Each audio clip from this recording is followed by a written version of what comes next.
26 సీట్లు వచ్చి ఎన్టీఆర్ యొక్క ప్రభావంలో కాంగ్రెస్ పార్టీకి ప్రధాన ప్రతిపక్ష హోదా కూడా 94లో రాలే. అప్పుడు ఢిల్లీ ఆలోచన చేసింది, ఇక ఆనాటి ఉమ్మడి ఆంధ్రప్రదేశ్లో పార్టీ బ్రతకాలన్నా కార్యకర్తలకు అండగా నిలబడాలంటే ఒకే ఒక్క నాయకుడు వైఎస్ఆర్ చేతికి పగ్గాలు అప్పచెప్తే తప్పకుండా కాంగ్రెస్ పార్టీ కార్యకర్తలకు అండగా నిలబడతారని ఆనాడు వైఎస్ఆర్ను ఆంధ్రప్రదేశ్ కాంగ్రెస్ పార్టీ అధ్యక్షుడిగా నియమించారు. 26 సీట్లతో మొదలైన ప్రయాణం 99లో 90 సీట్లకు వచ్చింది. అధ్యక్షుడిగా ఉన్న రాజశేఖర రెడ్డి గారు ప్రధాన ప్రతిపక్ష నాయకుడిగా మారి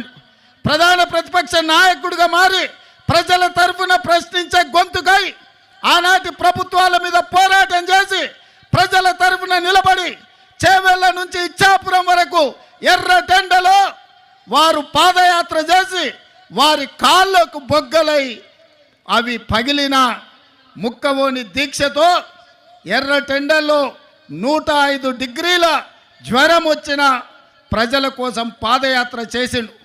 రాజశేఖర రెడ్డి గారు ఆనాడు పాదయాత్ర చేసి ప్రజల కష్టాలు తెలుసుకొని దళితులు, గిరిజనులు, బలైన వర్గాల కోసం, ఆదివాసీల కోసం, అడవులలో ఉండే బిడ్డల కోసం, మహిళల కోసం, మైనారిటీల కోసం వాళ్ళ సమస్యలను అడిగి వాళ్ళ గుండె చప్పుడు విని 2004లో ఇందిరమ్మ రాజ్యం తెచ్చిండు. కాంగ్రెస్ను అధికారంలోకి తీసుకొచ్చిండు. 33 ఎంపీలను గెలిపించి కేంద్రంలో యూపీఏ ప్రభుత్వాన్ని ఏర్పాటు చేసిండు. ఆనాడు కేంద్రంలో ప్రభుత్వం ఏర్పడ్డదంటే ఆంధ్రప్రదేశ్లో అధికారంలోకి కాంగ్రెస్ వచ్చింది అంటే రాజశేఖర రెడ్డి గారు ముక్కవోని దీక్షతోటి ఆనాడు పోరాటం చేసిండు. ఆ పోరాటంలో కూడా కమ్యూనిస్టులు కలిసి వచ్చిండ్రు.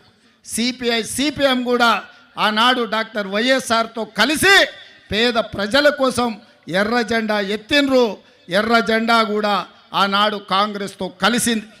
ఆ విధంగా పాదయాత్ర చేసి ప్రజల యొక్క ఆలోచన తెలుసుకొని అందుకే రాజశేఖర రెడ్డి గారు రైతులకు మొట్టమొదటి సంతకం ఎల్బీ స్టేడియంలో అధికారంలోకి వచ్చిన రోజు ఉచిత కరెంటునిచ్చి రైతులను ఆదుకోవాలి, రైతుల మీద ఉన్న అక్రమ కేసులు తొలగించాలి, రైతుల మీద ఉన్న భారం ఏదైతే కరెంటు బిల్లులు ఉన్నాయో 1200 కోట్ల రూపాయలు ఒక్క కలం పోటుతోని రద్దు చేసి